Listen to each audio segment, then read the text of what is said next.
First, press and hold the doorbell button for 10 seconds, then release it.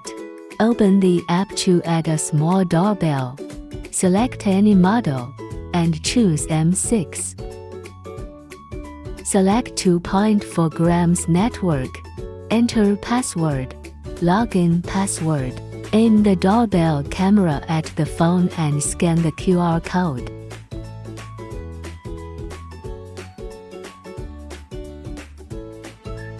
When hearing the prompt sound, the app login and registration are successful.